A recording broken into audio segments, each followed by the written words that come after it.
Seja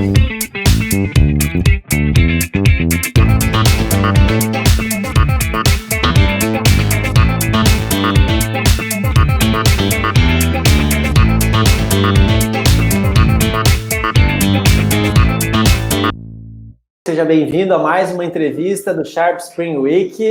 E essa entrevista de agora é com Vinícius Correia. A gente vai falar bastante sobre e-mail e entregabilidade. Então, eu tenho um prazer de estar aqui com o Vinícius, agradecer a presença dele no nosso evento do Sharp Spring. Eu que conheço o Vinícius já por baixo, faz uns 7, 8 anos. A gente vem mantendo o contato do mercado, porque realmente ele é um grande conhecedor de e-mail marketing, uma das pessoas que, enfim, me ensinou muita coisa sobre entregabilidade. E é algo que eu sempre levei aonde eu trabalhei, porque o e-mail realmente é um dos principais canais de divulgação e de ROI do marketing, ele é muito importante. Então, a gente vai falar aqui de um conteúdo que ele é denso.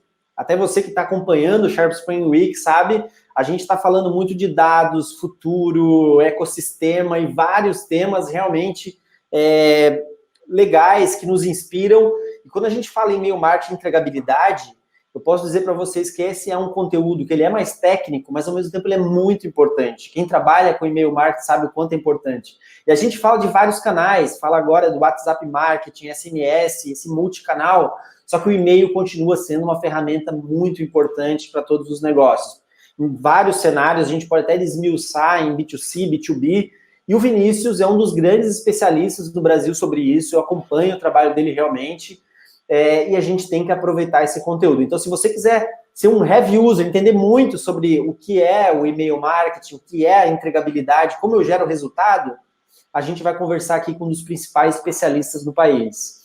E o mais legal também é você conhecendo como funciona por trás, porque o que a gente pensa no e-mail marketing é a caixa de entrada, né? Eu preciso chegar na caixa de entrada, mas existe uma ciência tão grande de fatores, de estratégias para você chegar na caixa de entrada, e é isso que a gente vai falar hoje. Então, se você se interessa em ter mais ROI, trabalhar com e-mail, a gente vai falar sobre isso aqui nesse webinar. Eu também estou aqui com o Daniel D'Amelio. Daniel D'Amelio, seja bem-vindo aí mais uma entrevista do Sharp Spring Week. Legal, Edu. Bom, é um prazer receber o Vinícius e eu acho que esse tema que ele vai trazer relacionado à entregabilidade de e-mail, uso do e-mail ainda como um fator muito estratégico dentro do planejamento de marketing digital e o planejamento de marketing como um todo, eu acho que vai agregar muito tudo que a gente veio trazendo nessa semana. Vinícius, é um prazer estar com você, cara. Obrigado aí pela sua presença e pode começar a sua apresentação, por favor. Legal, pessoal. É uma honra para mim poder participar aí desse evento. Agradecer aí o Edu, o Daniel, toda a equipe da Sharp Spring pelo convite. A gente é parceiro realmente de longa data, né? Como mencionou o Edu ali no início.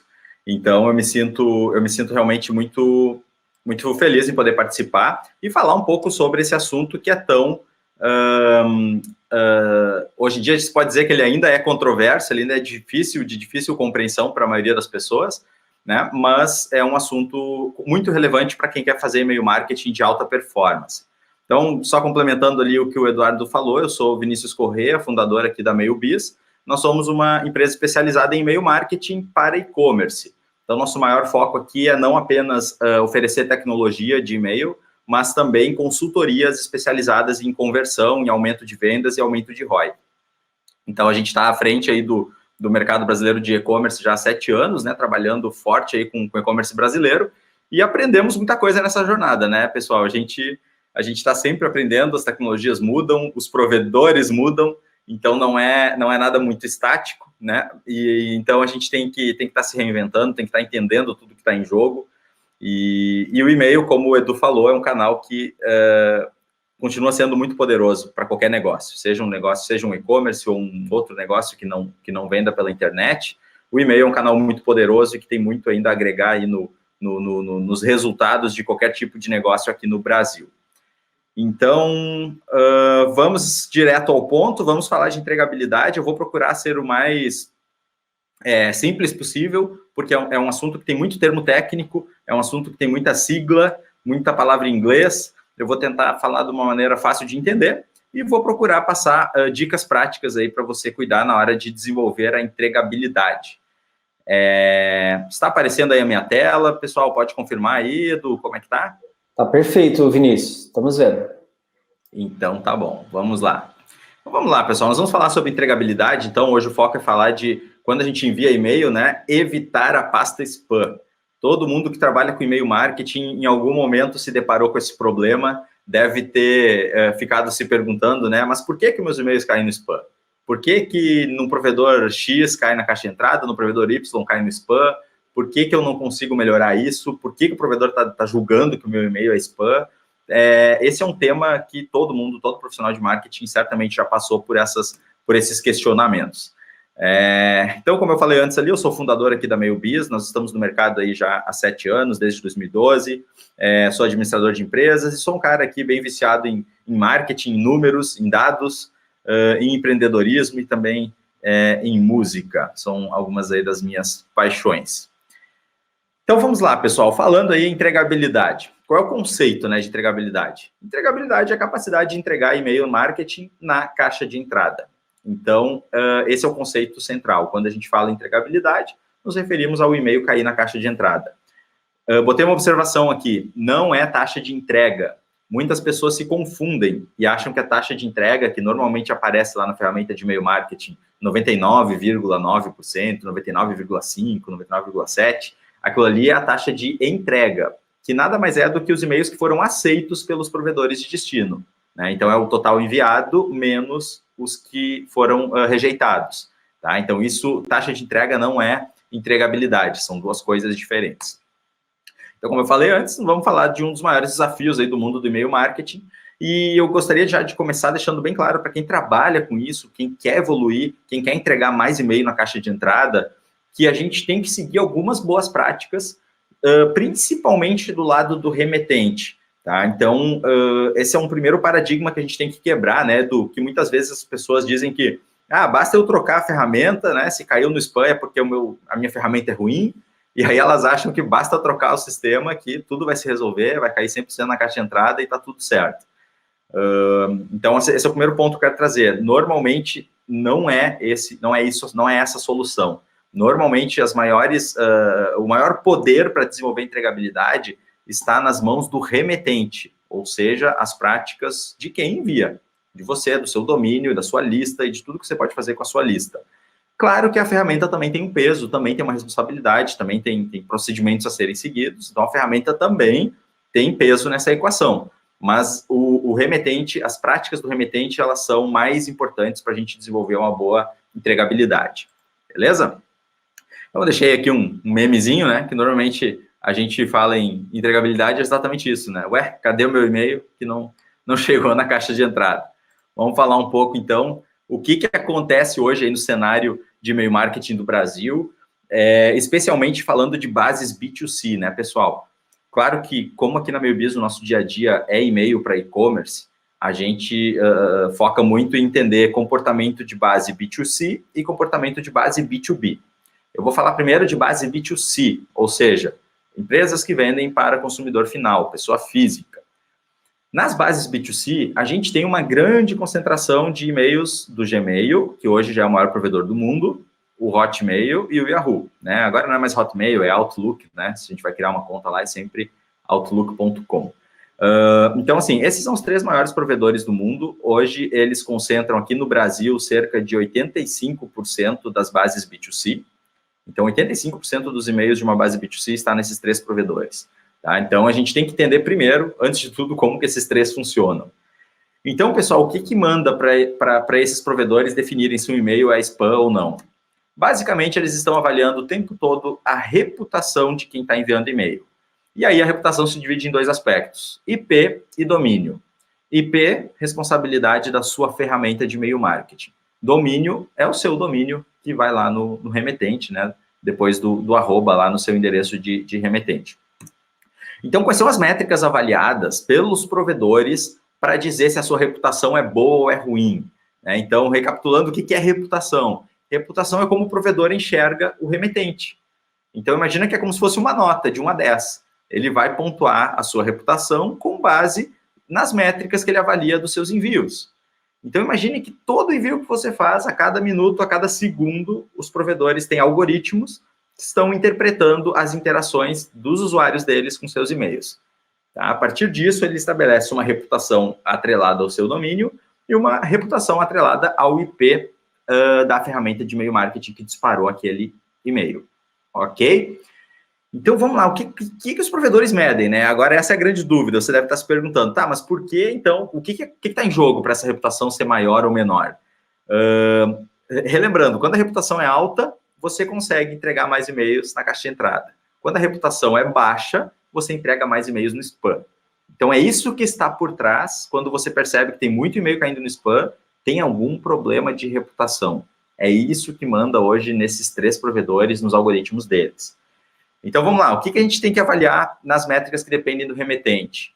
Pessoal, começa tudo no DNS. Autenticações SPF e DKIM, ou DKIM, como alguns chamam. A gente tem que ter isso aqui funcionando, tá? Isso aqui são autenticações super simples de fazer, são entradas no DNS lá do domínio, do remetente, e você tem que ter isso aqui funcionando. Os provedores sempre vão avaliar isso aqui. Inclusive, na Sharp aí, provavelmente, isso é um padrão também que seja exigido, né? Outro ponto importante, pessoal, constância e frequência de envios. A gente não pode enviar uma semana envia um dia, na outra semana não envia nada, depois na outra semana envia 5 e-mails, depois passa 2 semanas sem enviar nada. O provedor gosta de regularidade, ele não gosta de oscilação na frequência e no volume de envios, tá? Então, considere ter uma constância e uma frequência fixa toda semana. Se é 2 por semana, é 2 por semana, se é 3 por semana, é 3 por semana, mas cumpra um planejamento com uma rotina fixa, ok? Obviamente, as métricas de engajamento, né? Ele vai estar mensurando taxa de abertura, quantos por cento dos seus destinatários abrem os e-mails, quantos por cento clicam, quantos por cento se descadastram. Então, se muita gente está se descadastrando, a sua reputação vai para baixo. Se muita gente está abrindo e clicando, a sua reputação vai para cima. Então, isso também pesa, são 3 critérios aí de engajamento muito importantes. Reclamações de spam, esse é um grande problema, né? Aquele botãozinho lá que existe de reclamação de spam, a pessoa às vezes nem se descadastra, ela vai lá direto no Hotmail ou no Gmail e pum, esse e-mail é spam. Isso aí atrapalha muito a reputação, tanto do IP como do domínio, e a gente vai ver que depois tem uma técnica aí que os provedores, né, as ferramentas de e-mail marketing, como nós aqui na MailBiz, a gente deve interpretar essas reclamações, tá? Mas esse é um problema grave. Se você está tendo muita reclamação, a reputação vai lá para baixo. E-mails inválidos, né? Se você tem muito e-mail que volta, que não existe, o provedor joga lá para baixo a sua reputação se tiver muito bounce, porque você está consumindo recursos dele, né? Porque ele tem que verificar se o e-mail existe ou não, retornar uma mensagem de erro se ele não existe. Então, isso é muito penalizado pelos provedores se a sua lista estiver suja, sem higienização. Spam traps, que são e-mails criados propositalmente, né, pelos provedores para identificar se você segmenta ou não a sua base. Então, não vou me alongar aqui no conceito de spam trap, mas basicamente é um e-mail que um dia foi ativo, depois de alguns meses sem entrar na conta, sem fazer login, o provedor converte ele em spam trap, e a partir daquele momento ele quer saber quem é que está enviando ainda e-mail para ele. Se você está enviando, ele penaliza você, porque o provedor está interpretando que você, como remetente, já deveria ter percebido que ele não abre nenhum e-mail seu e que você deveria ter descadastrado ele da sua base, enfim, segmentado, retirado ele como um contato inativo, tá? Então, o spam trap é um ponto que também afeta muito a reputação para baixo, se você tiver muitos, e se você não tiver, lógico, melhora a sua reputação. Inclusão em blacklist, né? Então, existem várias listas negras aí que a gente tem que estar de olho, e isso você tem que cuidar se o seu domínio está listado ou não, existem ferramentas para isso. Marcação de não é spam é um ponto bem importante também, então o provedor nunca joga 100% das mensagens no spam ou na caixa de entrada, tá? O provedor sempre vai jogar percentuais, ele vai jogar, mesmo que você tenha uma reputação muito alta, ele vai jogar 99%, 98% na entrada, mas ele tem que jogar um pouquinho no spam para ver se tem pessoas indo lá e dizendo que aquele e-mail não é spam, senão ele não consegue testar o algoritmo dele, né? Então sempre tem um percentualzinho que vai ir para o spam, mesmo que você tenha um alto nível de reputação. Assim como o contrário, ele não vai jogar 100% no spam. Ele pode ser que a sua reputação esteja ruim, ele vai jogar um percentual maior no spam, mas talvez jogar 80%, 90%, porque ele precisa estar testando as interações das pessoas. Então, quanto mais as pessoas marcarem que não é spam, isso é uma interação positiva, né? Isso é uma interação boa que vai ajudar a subir a sua reputação. Exclusão sem leitura, né? Pessoas que clicam e excluem o e-mail, clicam não abrem o e-mail, apenas selecionam ali e mandam excluir sem ler. Isso é um problema, afeta negativamente a reputação. Os provedores também mensuram, pessoal, o tempo de leitura das mensagens. Porque quando você abre o e-mail e você fica ali algum tempo rolando a tela e tal, com ele aberto, o provedor está mensurando isso. Quanto tempo você gasta lendo os e-mails? Então, olha o nível de detalhe que o algoritmo dos provedores entra hoje em dia, né? E até a rolagem até o final. Então, se as pessoas estão só abre o e-mail, mas não faz nada, não clica e nem rola, já é uma interação menor, já contribui menos para a reputação. Então, o provedor, ele quer o quê? Ele quer garantir que para o usuário dele, para o Gmail, para o Hotmail, para o Yahoo, ele quer garantir que para o usuário dele está chegando e-mail relevante. Se as pessoas não têm essas interações aqui, ele começa a pressupor que o seu conteúdo não está sendo relevante. E aí, reduz a reputação. Se reduz a reputação, percentual maior vai para o lixo, vai para a caixa de spam. Ok? Então, assim, passei esses itens aqui que são os mais importantes. Certamente tem alguns outros, tá? Itens que impactam na reputação, que o provedor, outras métricas aí que são mensuradas, mas essas eu diria que são as mais importantes que a gente tem que estar atento quando estamos falando aí de uma base B2C. E por último, temos o conteúdo, né? Que não poderia esquecer, que é algo que no passado teve muito peso, hoje tem um peso muito menor. Né? Se o seu conteúdo tem muita imagem ou muito texto, se tem algumas palavras na linha de assunto, etc. Lá no começo dos primeiros filtros, isso era bastante comum, a gente via que tinha muita filtragem por conteúdo. Hoje o provedor não dá mais tanto peso. Por quê? Porque as interações valem muito mais. Então, mesmo que eu tenha um conteúdo praticamente 100% imagem, se eu tenho muita interação, o provedor está aceitando isso, tá? E aí não importa se eu estou escrevendo desconto no assunto, promoção no assunto, isso hoje pesa muito menos do que pesava no passado. Então, quais são as métricas que são avaliadas do lado da ferramenta, né? Então, isso aqui que eu falei são métricas que dependem do remetente. Então, o remetente pode segmentar a sua base para melhorar a abertura, clique, diminuir descadastro, para ter menos reclamação de spam, para ter menos e-mail inválido, ele pode higienizar, usar uma boa ferramenta. Para ter menos spam trap, ele vai higienizar também. Enfim, tem várias coisas aqui que estão no alcance do remetente, né? Para que a gente melhore a reputação. Agora, tem algumas tarefas, pessoal, que dependem da sua ferramenta de e-mail marketing. Então, se você estiver no momento de avaliar, de escolher uma ferramenta de e-mail marketing, se preocupe com esses pontos que eu vou falar e faça a pergunta para a sua ferramenta, enfim, para a sua ferramenta atual ou para a futura ferramenta, se ela observa essas métricas. Então, o que é importante? Que a ferramenta de e-mail marketing exija que você configure SPF DKIM, não pode ser opcional. O ideal é que ela exija, tá? Que ela diga que isso é essencial. Outro ponto fundamental, né? Não permitir o uso de listas que não sejam opt-in. Então, a ferramenta tem que ter algoritmos, sistemas que façam avaliação das listas para não permitir que uma lista comprada, cedida, alugada, enfim, seja usada pelos IPs que vão enviar os e-mails, né? Então, não permitir o uso de listas que não sejam opt-in. A ferramenta tem que obrigar também a ter o opt-out, né, o famoso descadastro, tem que ser obrigatório e imediato, então tem que ter link de descadastro e tem que acontecer o descadastro na hora. Né? Ainda se vê algumas ferramentas por aí que a pessoa clica e alguém lá tem que clicar depois para aprovar o descadastro. Né? Isso não existe, isso tem que ser na hora. Processar hard bounces corretamente, isso é um outro ponto que você deve avaliar na sua ferramenta de e-mail. Como que ela processa os e-mails que voltam, os e-mails que não existem. Tem ferramentas que ainda tem muita dificuldade nesse ponto, e a gente vê que, às vezes, a lista, mesmo tendo passado por uma ferramenta anterior, ela não está bem higienizada, então tem muitos e-mails inválidos ali dentro. E aí, isso é um problema. Então, você precisa ter uma ferramenta que realmente seja precisa e faça a higienização corretamente. Outro ponto, lembra que eu falei antes ali sobre o botão de marcar spam, né? Informar que isso é spam. Isso, pessoal, as ferramentas de e-mail, elas têm como receber as denúncias. Todas as reclamações ali, todas as pessoas que dizem que o e-mail é spam, elas podem participar de programas que a gente chama de feedback loops, ou FBL. São programas que permitem que as pessoas que reclamam notificam a ferramenta de e-mail que enviou aquele e-mail de que houve uma reclamação.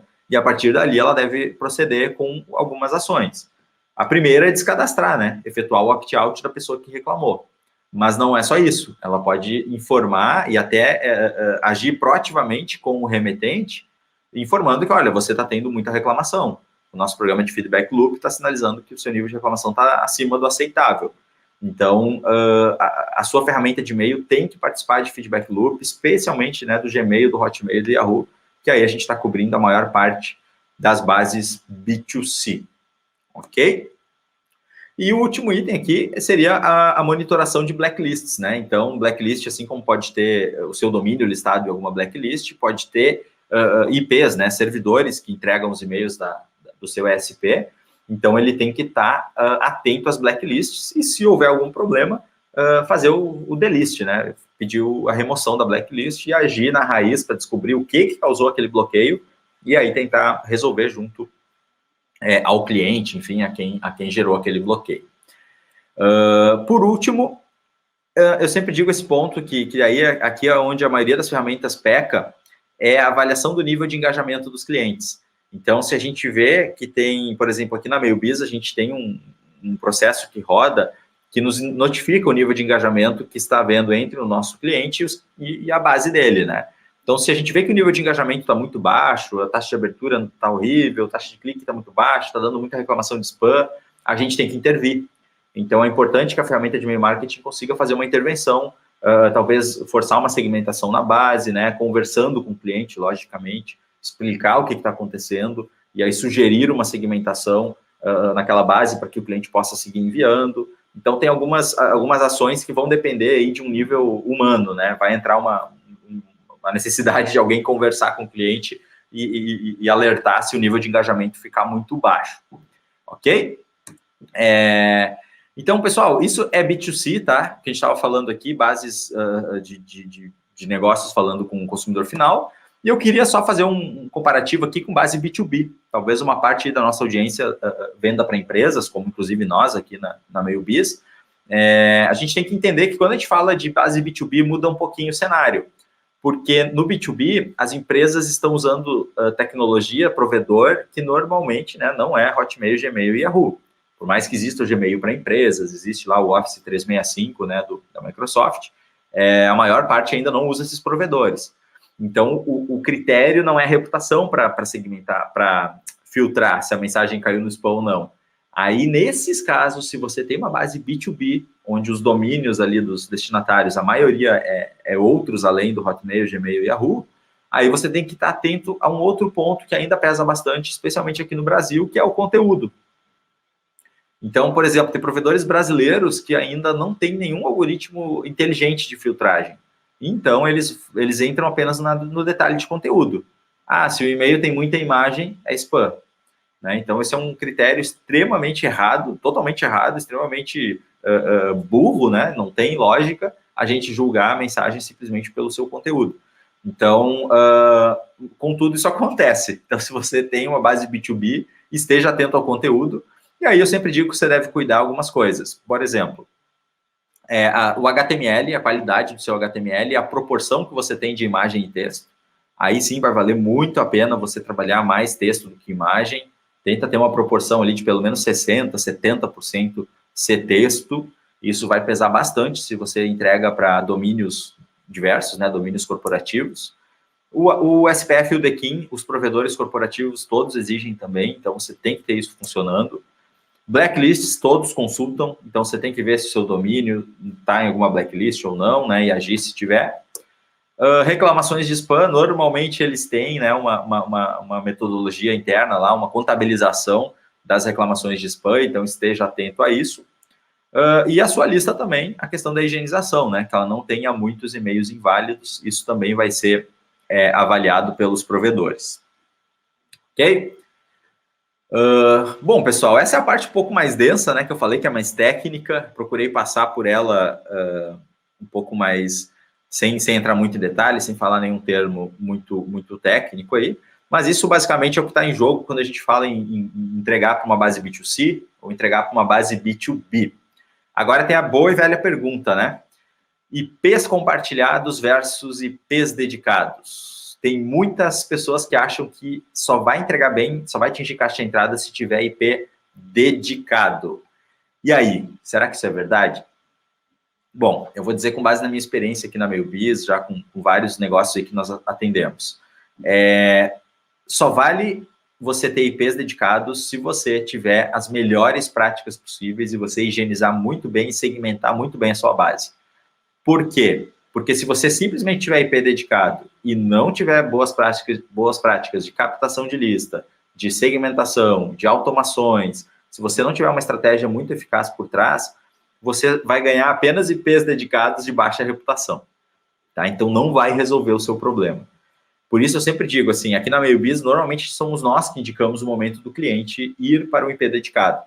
Então, eu recomendo que ele já tenha um volume de envios relativamente alto, né, de 1 milhão de envios mensal para cima, e que ele tenha boas práticas para conseguir ter métricas suficientemente boas para criar uma reputação positiva. Lembrando que uma vez que eu tenho IP dedicado, a grande vantagem é que eu não sou afetado por ninguém. Então, não significa garantia nenhuma de que eu vou entregar na caixa de entrada, mas significa que se eu fizer o dever de casa bem feito, as chances são muito menores da minha reputação oscilar. Nos IPs compartilhados, toda a ferramenta de e-mail marketing, né, e aí vale lembrar que quase 100% das ferramentas de e-mail marketing trabalha com IPs compartilhados nos seus planos mais comuns, esses IPs oscilam de reputação. Então, às vezes, eles estão entregando melhor, às vezes estão entregando pior. Então, uma parte da reputação, né, que depende do IP, vai estar sendo afetada aqui por diversos remetentes. No IP dedicado, você isola isso. É só você que vai usar aqueles servidores.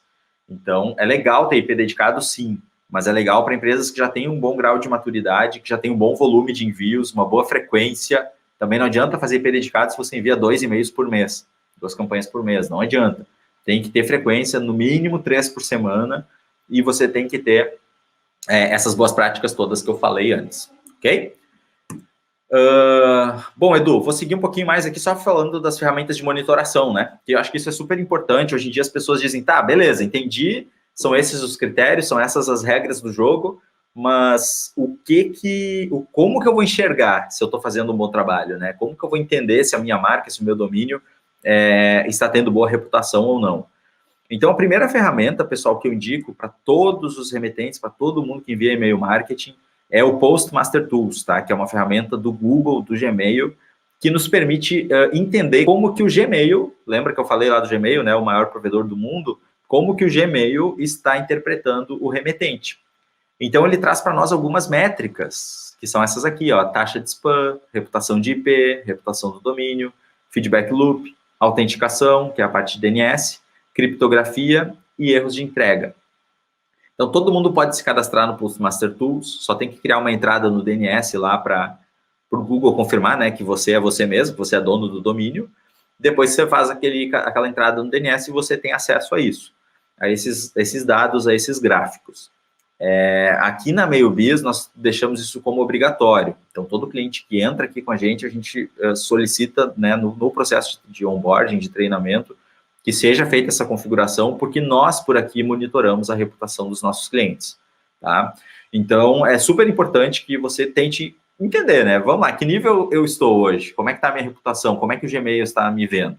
Então, você, depois que você faz o cadastro, você vai ter relatórios como esse aqui, ó. Reputação do domínio, você consegue filtrar no máximo 120 dias para trás, tá? Não tem como saber a reputação do ano passado, por exemplo, mas tem como voltar 120 dias. Então, ele tem 4 níveis, ó, é ruim, baixa, média ou alta. Então, esse aqui é um exemplo de um cliente nosso, que teve na alta uma parte, depois caiu para média, depois voltou para alta, tá? Reputação de IP é a mesma coisa, você consegue bater o olho e ver, tá verdinho aqui, é o nível máximo, alta. Tá média, é o nível 1 abaixo do alto. Baixa já é a reputação ruim, e o ruim aqui é horrível, na verdade, né? É o pior nível que existe. Então, você consegue ver dia a dia dos seus envios como que o Gmail enxergou os IPs que entregaram e-mails para ele, né, para o provedor Gmail. A mesma coisa, tráfego autenticado, então ele vai mostrar para você, ó, sucesso de DKIM, sucesso de SPF e sucesso do DMARC. DMARC eu não coloquei como uma autenticação obrigatória, porque ela ainda não é obrigatória, digamos assim, para você desenvolver entregabilidade, mas ela é muito útil, porque ela envia relatórios, você consegue receber relatórios diariamente sobre possíveis IPs ou, enfim, soluções que estão usando o seu domínio sem você saber, tá? Então, é muito usado para detectar ataques, né? Ataques de phishing, principalmente. Então, essas são alguns gráficos aí que o Postmaster Tools vai trazer. E se você quiser saber a reputação de IP, se você descobrir lá com a sua ferramenta, né, quais são os IPs que o meu sistema de e-mail marketing está usando quando eu disparo as minhas campanhas, você pode entrar no Sender Score. Eu acabei não colocando o endereço aqui, mas se você digitar no Google lá, Sender Score é da Return Path, essa solução, tá? Que é uma empresa especializada em entregabilidade. Você entra no Sender Score, digita o IP, ele vai dar aqui primeiro um score de 1 a 100, então esse aqui é um IP nosso aqui que a gente pegou como exemplo, deu 97. Ele vai dizer aqui o score ao longo dos últimos dias, né? Então, ele faz um levantamento dos últimos dias, como é que teve o score desse IP, o volume que ele enviou. E aqui também ele vai dizer, né, a classe dele como envio, né? Seria um cara que tem volume muito alto ou um volume moderado de envios. Além disso, ele mostra outros dados, tá? Só que para você ter esses dados aqui, tem que criar uma conta. Se você não criar conta, se eu não me engano, ele só mostra esse score aqui, tá? Então, se você criar a conta é gratuita, não tem custo. Você cria uma continha de teste ali, você consegue ver também se ele tem algum problema com blacklist, ou com reclamações, ou algum problema técnico de infraestrutura, se está tendo mensagens filtradas ou não, se tem remetente sendo rejeitado ou não, nível de bounce, etc. Esses aqui que ele não mostra é porque tem que pagar, né? Tem que usar uma solução deles paga que dá esse tipo de informação. Então, assim, monitorar a entregabilidade hoje, principalmente a gente faz via Sender Score e via Postmaster Tools do Gmail, que são as duas principais ferramentas. O Hotmail, ele não tem nenhuma informação confiável, né, para o usuário final, para o remetente. Então, quem monitora, quem consegue fazer essa monitoração é o ESP. A sua ferramenta de e-mail, ela tem ferramentas lá do Hotmail, né, da Microsoft, que permitem que a ferramenta entenda o nível de reputação dos IPs dela. Tá? Então, isso é uma informação apenas da ferramenta de e-mail marketing. Então, resumindo, assim, o Hotmail não dá muita ferramenta de diagnóstico, tá? O Gmail, o Google é muito mais transparente, é muito mais, digamos, focado em mostrar o que está acontecendo. E o Gmail, ele também dá um peso um pouco maior para domínio do que para IP. Já o Hotmail, a Microsoft, acabam dando um peso maior para IP. Então, não significa que o domínio é ignorado, tá? O domínio também tem peso no Hotmail, mas é um pouco menor. Então, eu diria assim que se você está com problema de entregabilidade no Gmail, as boas práticas que você fizer de segmentação, enfim, aquilo que a gente falou no começo, vão elevar a reputação do domínio e você vai ver um resultado melhor em menos tempo. Já no Hotmail, às vezes, depende mais da sua solução de e-mail marketing, tem que conversar com a sua ferramenta para ver se ela pode fazer alguma coisa lá na estrutura dela para ajudar a melhorar esses números, né? Então, pessoal, a parte aqui de slides era isso, né? Deixo aqui os meus contatos, depois o Eduardo vai passar também. Aqui tem nosso telefone, tem meu e-mail, meu Skype, estou à disposição aí para conversar com qualquer pessoa que queira falar sobre esse assunto, sobre entregabilidade, sobre como melhorar esse nível de entrega, ou sobre e-mail marketing em geral. Me coloco à disposição aí para tirar qualquer dúvida, pode me adicionar no Skype, pode mandar e-mail aí, que eu estou à disposição aqui. É sempre um prazer conversar com todo mundo. Legal, Vinícius. Obrigado por ter compartilhado essas informações com a gente. Como eu avisei o pessoal no início, é um assunto assim que ele é denso realmente, mas para as pessoas entenderem a importância, né? A gente está do e-mail, a gente está fazendo essa ação do Sharp Spring Week, por exemplo. A gente investe em mídia paga, a gente investe, né, em impulsionamento em mídias sociais, mas ainda assim 80% da base de inscritos do evento vem através do e-mail. Né? Claro, a gente pode pensar, tudo bem, para a gente conquistar esse mês, a gente investir em mídia paga, mas você precisa pegar e cuidar muito bem dessa tua base, é a tua audiência, né? Não é a audiência do Face, do Insta, então é uma base tua e ela é muito importante. Você complementar, Vinícius, mas eu acho que esse eu acho que é as pessoas elas precisam entender a importância, mas ao mesmo tempo também, e é uma pergunta que eu quero encaixar agora contigo, que eu acho bem que eu acho bem importante nesse momento, é o seguinte: beleza, é importante você ter uma audiência, ter uma base. Mas tem, por exemplo, empresas que chegam até a SharpSpring, ou, por exemplo, a gente trabalha com agências que a pessoa, o cliente, ele vem com 50 mil e-mails. Ah, eu tenho uma base gigante, 50 mil e-mails. Mas se essa base não é higienizada, se você não tem uma qualidade dessa base, você não tem 50 mil e-mails, sabe? Se você vai higienizar isso, vai trabalhar as pessoas que interagem com a sua comunicação, você vai ter 2 mil e-mails.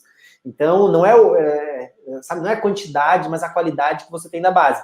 E deu uma pergunta que eu vou fazer contigo em relação a isso, é assim, a gente trabalha muito com agências, né? A SharpSpring é focada em agência, até a gente tem essa parceria com a MailBiz, porque a gente tem muitas empresas que enviam volumes muito grandes de e-mail, e esse não é o foco da SharpSpring, ela trabalha bastante com automação, então a gente tem a gente consegue fazer essa integração aí com a MailBiz para fazer disparos maiores. Mas quando o cliente chega para a agência, ou você é uma empresa, né, que está trabalhando, muitas vezes quem está agora nos assistindo, e ele quer enviar uma base, que ele tem lá de um RP de 10 anos atrás, ele fala, eu tenho 100 mil e-mails aqui. Como eu consigo convencer esse cliente? Como é que eu consigo argumentar para ele? Falar, olha, você não tem esse e-mail, esses e-mails talvez eles só vão prejudicar a tua empresa, eles podem ser spam traps, eles podem prejudicar a nossa base, a reputação do teu domínio. Que orientações você daria? Porque é muito difícil, sabe, Vinícius? Eu falo isso porque as agências chegam aqui e o cliente não consegue entender o quanto aquilo vai prejudicar ele. O que você daria de dicas para a gente nesse sentido? Bom, a gente aqui na MailBiz passa pelo mesmo problema, né, Edu? A gente tem e-commerces que chegam aqui muitas vezes com a lista de 10 anos, exatamente assim, 50 mil, 100 mil e-mails e querem trabalhar ela. Eu sempre digo exatamente o seguinte, primeiro, você não tem tudo isso, se você nunca segmentou, se você nunca retirou contatos inativos, você não tem tudo isso. Existe um estudo que fala que 1,5%, 1,5% de uma base se torna obsoleta por mês. Tá? Então, nós estamos falando que 18% de uma lista de e-mail simplesmente se torna inativa por ano. Claro que se não entrasse nenhum novo e-mail, né, a gente estaria falando aí que em 5 anos uma lista estaria obsoleta. Claro que tem os e-mails novos que entram e por isso que isso não acontece. Mas, via de regra, a gente tem aí 18%, perto de 20% da base que se torna obsoleta todo ano. Então, assim, as pessoas precisam entender que eu ter o e-mail de 10 anos atrás, de 5 anos atrás, de 7 anos atrás, não significa nada que eu vou ter sucesso. Agora, claro que eu posso tentar fazer um trabalho por algum tempo e aí medir o resultado disso e depois desse tempo fazer a segmentação. Então, assim, às vezes alguns clientes nossos aceitam esse desafio, fazem esse início, só que a gente deixa bem claro, pessoal, isso aí tem que ser por 2 meses. 2 ou 3 meses, porque aí a gente segmenta os inativos e a partir dali a gente vai para um outro nível de engajamento. E a gente precisa desse engajamento, né, se a gente quer desenvolver reputação e entregabilidade. Não tem como. Se você ficar ali a vida toda mandando por 100 mil, mas tendo 1% de abertura, esquece. Não vai funcionar. Você vai entregar quase tudo no spam. Então, eu digo para o meu cliente assim, às vezes você pode pagar um precinho um pouco alto no começo, prejudicar um pouquinho a reputação na largada, se isso fizer sentido para o negócio, para a gente dar uma higienizada e depois a gente higieniza a base. Mas sempre tentamos fazer isso antes, tá? Sempre tentamos fazer isso aproveitando o histórico da ferramenta anterior. Então, normalmente, o cliente que vem trabalhar com a gente, ele já usava um sistema. Aí, nesse sistema, a gente tem histórico. Aí, lá, a gente segmenta, retira os nativos e já traz para cá segmentado. Então, normalmente, a gente procura fazer isso. Agora, cara, é conversar. Eu procuro mostrar para o meu cliente, assim, olha só, a gente tem um funil aqui, um funil de performance, que é no Excel, e a gente projeta, a gente mostra para ele, beleza, você quer enviar por 100 mil, vamos botar aqui no funil, 100 mil, com taxa de abertura de 2%, com taxa de clique de 3%, olha quantas sessões você vai levar para o site. E aí o custo, né, enviar esses 100 mil é caro. Então a gente mostra para ele, você vai enviar uma galera, você vai enviar um monte de e-mail, vai enviar muito pouca gente para o seu site. Vai valer a pena? Então, normalmente, eu tento levar para o lado financeiro. A gente procura mostrar que, olha, não vale a pena. Se eu pensasse como faturamento da minha empresa, eu ia querer que ele enviasse o máximo volume possível, né? Mas não é o nosso foco aqui. A gente quer que ele tenha resultado. Então, ele tem que segmentar, não adianta. Então, eu procuro ir para esse lado, matemático, funil, provar para ele matematicamente que aquilo ali não vai fazer sentido. Mas não é fácil, cara. Não é fácil. Não, mas é perfeito, é uma boa dica. Você tem um custo pelo disparo, você tem toda a infraestrutura de IP. E uma outra pergunta, talvez, que se encaixe nessa, ok, então a gente sabe o passo a passo, né? A gente precisa higienizar a base. Hoje, né, existem N ferramentas de higienização de base, né? A própria SharpSpring tem integração, por exemplo, com Safety Mails, ou você pode usar um Data Validation, enfim, você precisa higienizar. Se a base é antiga, já evita o problema, tá? Eu higienizei. E que dicas você daria, assim, para a gente reativar essa base do cliente? Então, por exemplo, eu higienizei a base, se eu já tenho um histórico, eu já trago ela um pouco mais segmentada.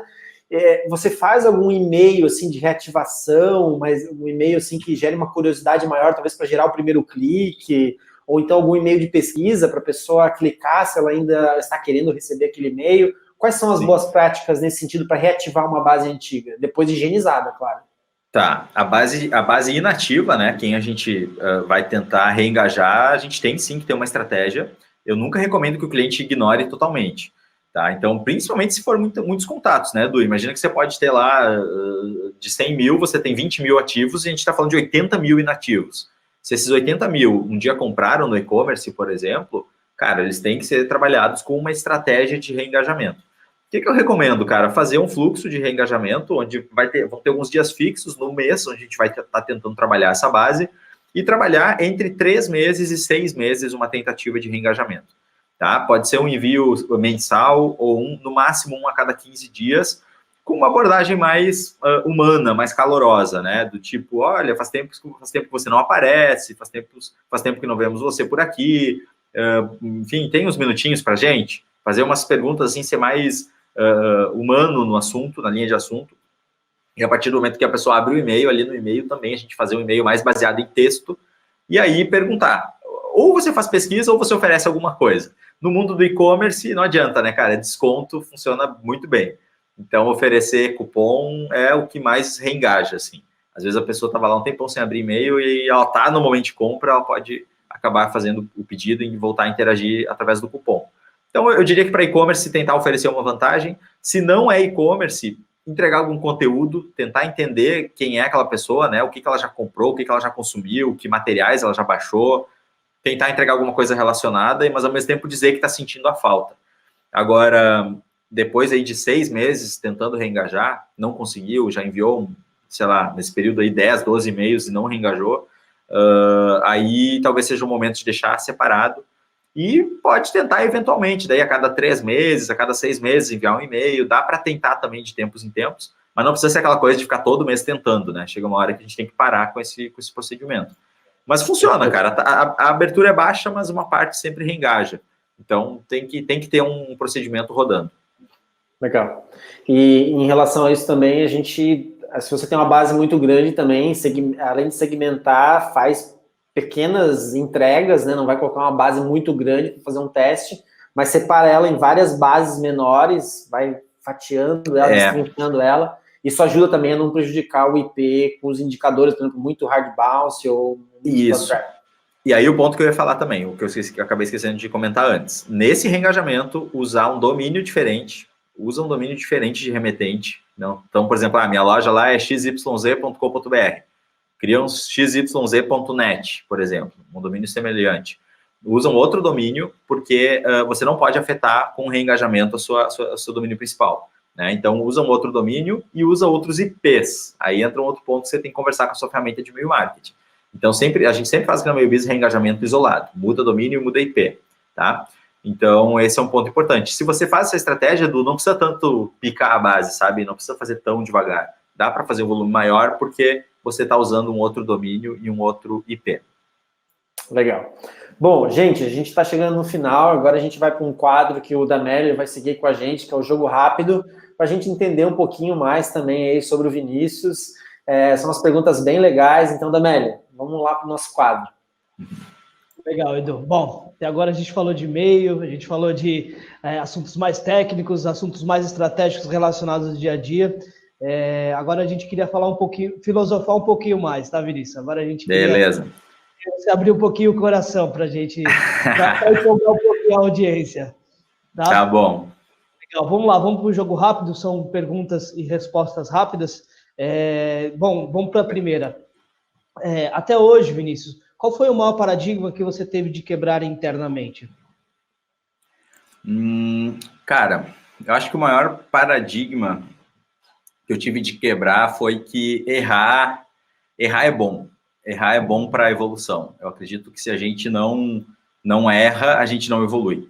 E a gente não é educado para isso, né? A gente é educado de uma maneira que o erro é punido muitas vezes severamente.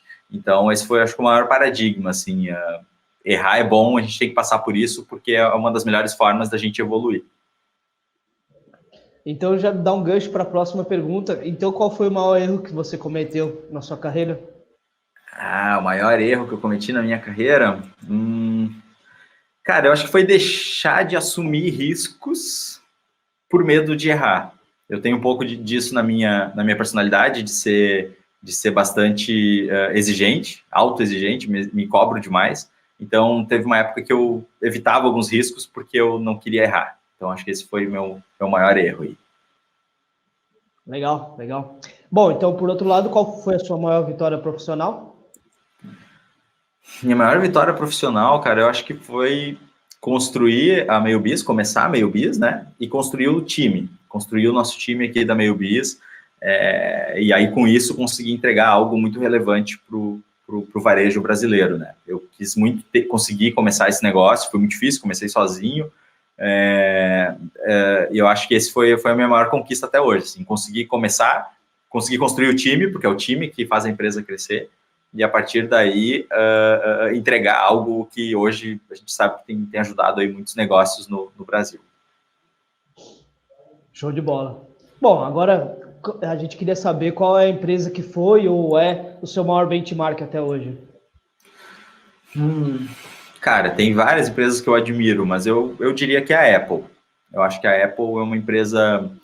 eu não sou fã da marca à toa, assim, eu acho que ela cativa muito pelo sentimento que ela cria. Eu acho que a empresa que consegue criar sentimentos, ela fideliza o cliente, ela dura muito mais tempo. Então, para mim, eu citaria a Apple. Legal. Livro que você recomendaria?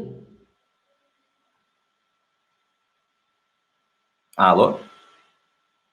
Oi, você me ouve agora? Opa, agora voltou. Tô ouvindo.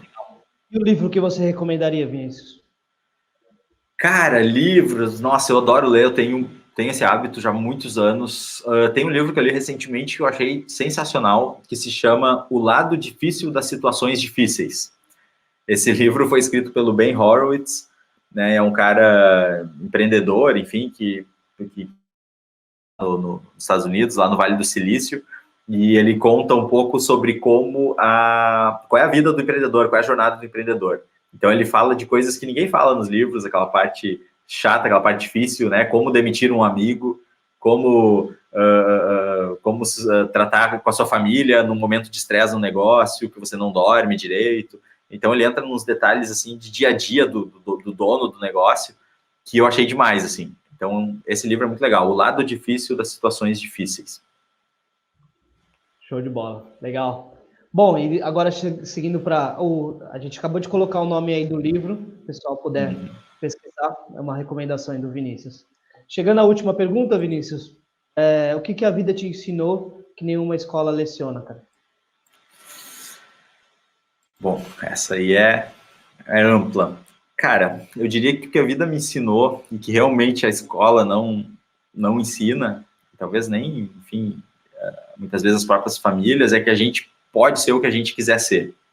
Eu acho que a gente tem capacidade de ser quem a gente quiser ser, a gente pode fazer muitas coisas além da nossa percepção daquilo que a gente acha que pode. Então, acho que o maior desafio, a maior lição que eu tive da vida é que eu posso ser quem eu quiser ser. E também que estabilidade não existe. Nessa jornada, nesse caminho aí, não tem estabilidade, não tem certeza, tem risco o tempo todo, nada é certo, né? Então, eu acho que é isso, assim, que a gente pode ser quem a gente quiser ser e a gente, às vezes, não é educado para isso, né? A gente aprende que existe um único caminho, desde a escola primária até passando pelas universidades. E, na verdade, existem vários caminhos na nossa vida. Então, a gente pode ser quem a gente quiser ser e estabilidade não vai existir. Estabilidade, ela sempre é algo utópico que algumas pessoas perseguem, mas isso, para mim, é muito bom. Assim, eu aprendi a me manter em movimento em função disso. Legal. Show de bola, Vinícius. Obrigadão. Obrigado mais uma vez. Eu tenho certeza que inspirou toda a nossa audiência. Cara, queria te agradecer. Vou passar a bola para o Edu. Fica o meu abraço e valeu, Vinícius. Obrigado, cara. Valeu aí pela participação. Bacana. Gente, o Vinícius é uma pessoa que, como eu falei no início, eu conheço há muito tempo. A gente sempre que tem um parceiro que precisa trabalhar com e-mails, com alto volume, ele é uma pessoa que é um dos principais especialistas no Brasil hoje. Então, ele sabe como trabalhar uma estratégia, como alinhar os IPs, as configurações, estratégias realmente. Então, é uma pessoa que a gente confia bastante, é um grande parceiro nosso. Para você que acompanhou esse conteúdo, né? Como eu falei, ele não vai ficar disponível, ele tem um tempo determinado, então aproveitem, olhem esse material. Não é a mesma coisa que você jogar no Google e falar sobre entregabilidade. O que o Vinícius fez aqui foi um compilado das principais estratégias, técnicas. Então, olha com carinho esse conteúdo, apliquem ele, dá atenção nos pontos que ele levantou aqui, porque eu tenho certeza que a tua estratégia de e-mail marketing vai ser muito mais eficiente e o e-mail marketing continua sendo um dos canais assim com ROI altíssimo. Então, ele é muito importante e eu espero que o Vinícius tenha ajudado todos vocês aí. Bom, Vinícius, mais uma vez, obrigado por compartilhar aí teu conhecimento com a gente. Obrigado, Edu. Eu que agradeço aí pela oportunidade. É uma honra participar aí com você, todo o pessoal aí da Sharp Spring. Espero que o pessoal goste e estou sempre à disposição aí para ajudar no que for necessário. Legal. Gente, obrigado. Compartilhem a hashtag aí do Sharp Spring Week. A gente vem com mais entrevistas aí muito em breve. Obrigado, gente. Obrigado pela audiência e até a próxima entrevista. Valeu, até mais.